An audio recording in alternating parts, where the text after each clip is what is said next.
Pakistan is no stranger to diplomacy and managing relationships between rivals. It has been playing international politics like a pro lately, but did they go too far this time and actually stab Iran in the back?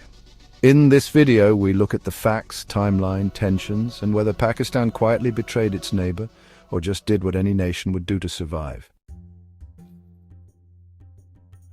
Let's start with the Iran-Pakistan relationship. It's complicated. They share a 900-kilometer border, religious and cultural ties, and economic links. Iran supplies electricity to parts of Pakistan's Balochistan province, and both countries have talked about strengthening trade. But beneath the surface, there's deep mistrust. The border region is volatile, especially Balochistan, where both accuse each other of harboring insurgents. That tension boiled over in early 2024 when both sides launched missile strikes against alleged militant camps. The situation was diffused quickly, but the damage to trust lingered. While the Pakistan-US relationship has roots from the Cold War days, our story begins more or less from Operation Sindoor. President Trump announced an abrupt ceasefire between India and Pakistan after nearly 4 days of dangerous escalation between the two sides. Now, while India denied US involvement, Pakistan publicly thanked the US and Trump for stepping in as a mediator, easing tensions through quiet diplomacy. This really shouldn't be a surprise. Pakistan and American cooperation goes way back. Pakistan operates a lot of American military equipment. Several commentators also speculate that the US still operates several air bases in Pakistan, including the Nur Khan air base, which India fired missiles at during the recent skirmish. We will discuss more about that in another video. It was all going well until June 2025. Israel, Pakistan's sworn enemy and America's closest ally, launched airstrikes deep into Iranian territory, targeting civilians and nuclear infrastructure alike, a dangerous escalation in the Middle East. Despite its relations with the US, Pakistan took a vocal stand. It condemned Israeli aggression, affirmed Iran's right to self-defense. Prime Minister Shehbaz Sharif even called Iran's president to express solidarity. At the street level, Pakistanis showed strong support for Iran. Protests erupted across major cities, denouncing the US and Israel. Pakistani media covered it all, projecting a message of brotherhood. But despite this public solidarity, Pakistan closed several border crossings with Iran and repatriated citizens from Iranian cities.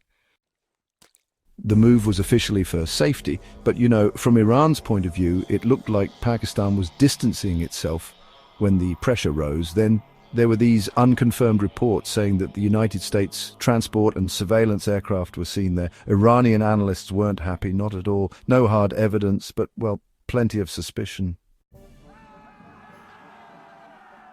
But then it gets deeper. General Asim Munir, arguably Pakistan's most powerful man, is invited to Washington just weeks after Operation Sindoor to meet with the president, something that has never happened before. One of the things discussed during the meeting, a detailed exchange of views on the Iran-Israel tensions. Trump also said cryptically that General Munir agreed with him on the Israel-Iran situation, something which experts, especially on the Indian side, interpreted as bringing Pakistan into the fold for United States action against Iran. Or at least Washington sought assurances of Pakistani neutrality in what followed. For its part, General Munir used the DC visit to reinforce Pakistan's interests and red lines regarding Iran. Pakistan then revealed its plan to nominate Trump for the Nobel Peace Prize, something Trump seems to really want. Just days after the high-profile White House lunch, the United States carried out massive airstrikes on Iran's nuclear sites, a development that, put Pakistan in an extremely awkward position and led to charges of betrayal. Within roughly 24 hours of announcing Trump's Peace Prize nomination, Pakistan found itself condemning Trump's decision to launch airstrikes on Iran. For some commentators, there were only two likely possibilities. Either Pakistan was deceived by Trump, or they were taken into confidence by Trump's plan. Given the ceasefire announced shortly after, it may be possible that Pakistan was actually in on Trump's plan. India, too, was closely watching all of this unfold. As United States and Pakistan relations warmed, New Delhi grew increasingly wary. Indian media began to question whether Pakistan's military bases were once again being used for covert United States operations, and whether this realignment might embolden Pakistan, either diplomatically or militarily. This triangle, Pakistan, Iran, India, is not just about betrayal or alliance, it's really about the balance of power in South Asia. So did Pakistan betray Iran?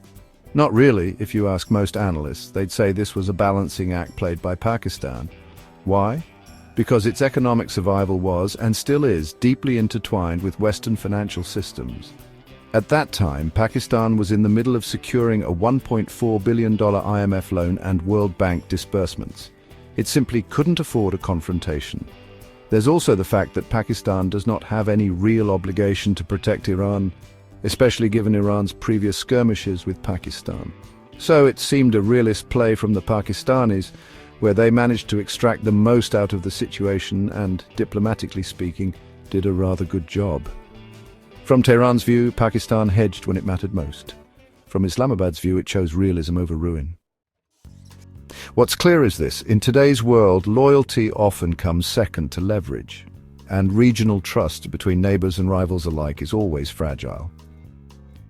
If you found this breakdown valuable, do subscribe for more deep-dive geopolitical analysis, and let us know in the comments, did Pakistan cross a line, or did it just do what any country in crisis would do?